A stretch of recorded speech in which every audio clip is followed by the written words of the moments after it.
নমস্কার, ঘরকন্যা ডায়েরির একটি নতুন পর্বে সকলকে স্বাগত জানাচ্ছি। দেখুন, আজকে আমি ইন্ডাকশনে রান্না বসিয়েছি, কারণ এখন গ্যাস পাওয়া যাচ্ছে না, গ্যাসের সংকট।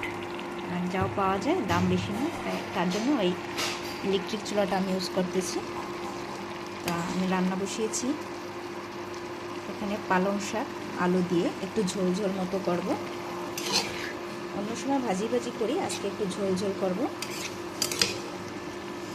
তা প্রথমে আমি শাকটা একটু সিদ্ধ করে জলটা ফেলে দিয়েছি, তারপরে আলুটা জিরে ফোড়ন দিয়ে আলুটা ভেজে নিয়ে আবার শাকটা এর সাথে দিয়ে এখন ঢাকা দিয়ে কিছু সময় ফুটিয়ে নেব। আলু শাক ভালো মতো সিদ্ধ হয়ে গেলে নামিয়ে নেব।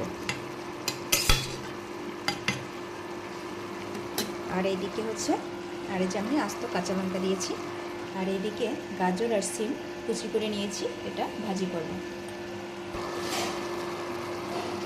দেখুন,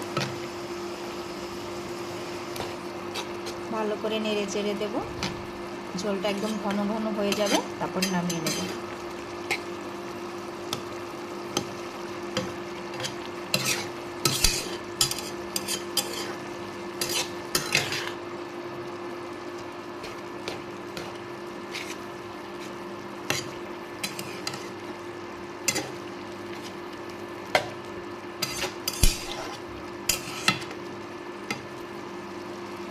সহজে তাড়াতাড়ি কম মশলা দিয়ে রান্নার সুস্বাদু একটি স্বাস্থ্যকর খাবার।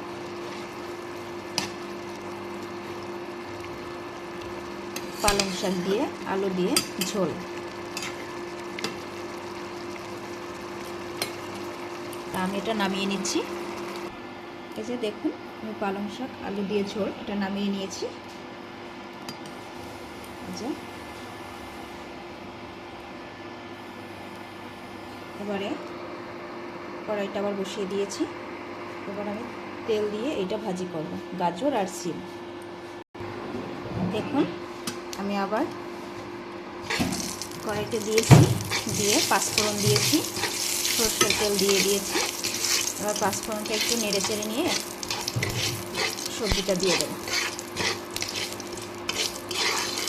এবারে আমি এই যে কেটে রাখা গাজর সিম দিয়ে দিচ্ছি।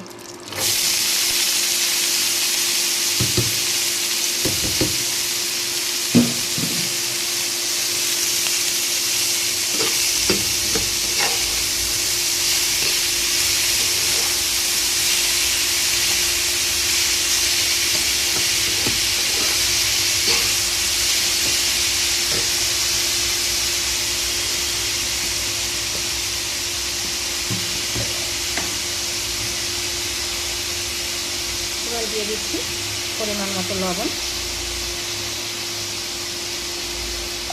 এবার দেবো পরিমাণ মতো হলুদ।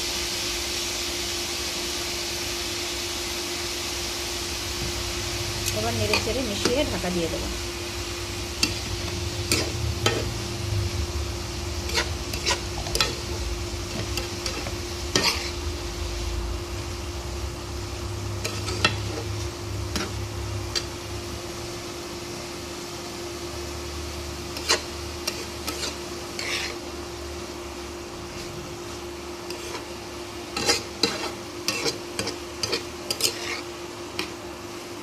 গাজর আর সিম একসাথে দেখতে দেখুন কত সুন্দর লাগছে, লাল আবার সবুজ। আর এই ভাজিটাও খেতে আশা করছি ভালো লাগবে।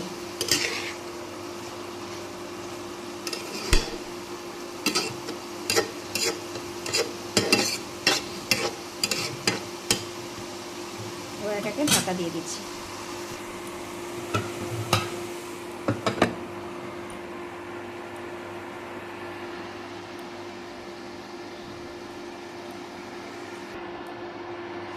দেখুন, এই যে আমি সিম আর গাজর ভাজিটা তুলে নিয়েছি, আর এইদিকে আবার বথুয়া শাক বসিয়ে দিয়েছি। এটা সিদ্ধ করে জলটা একটু ফেলে দিয়ে তারপর তেলে ফোড়ন দেব। তা আজকে আমি এই তিনটে আইটেমই রান্না করে নিয়ে রাখলাম। দেখুন,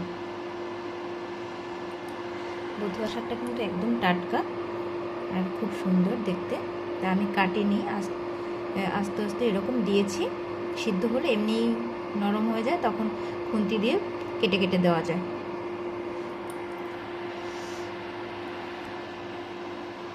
এটা হচ্ছে সকালের রান্নাটা আমি আজকে রাতে করে রাখছি, যেহেতু গ্যাসের সমস্যা, গ্যাস পাওয়া যাচ্ছে না, আর সকালবেলা কিনা আবার কারেন্ট না থাকে, তখন আবার এই চুলাটাতেও রান্না করতে পারবো না। তার জন্য আর সকালবেলা 8:30টায় স্কুল যেতে হয় মেয়েকে নিয়ে, তার জন্য ভাবলাম রাতেই কিছুটা রান্না সেরে রাখি, সকালবেলা উঠে একটু গরম করে খাওয়া যাবে। আর এখন শীতের দিন তো খাবার নষ্ট হবে না। আর এখন রাত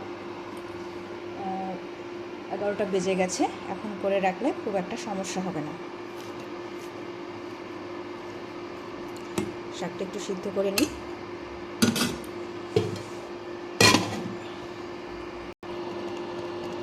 দেখুন বথুয়া শাকটা কমে গিয়েছে এবং সিদ্ধও কিছুটা হয়ে গিয়েছে, আর একটু হবে।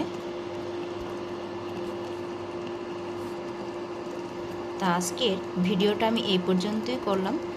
তা ভিডিওটি দেখার জন্য সকলকে ধন্যবাদ। আর ভিডিওটি ভালো লাগলে চ্যানেলটি লাইক, সাবস্ক্রাইব, শেয়ার করে দেবেন। আজকে এই পর্যন্তই, নমস্কার। আর এই যে দেখুন ঝোলটা, বথুয়া শাক, আর এইদিকে এই যে ভাজা।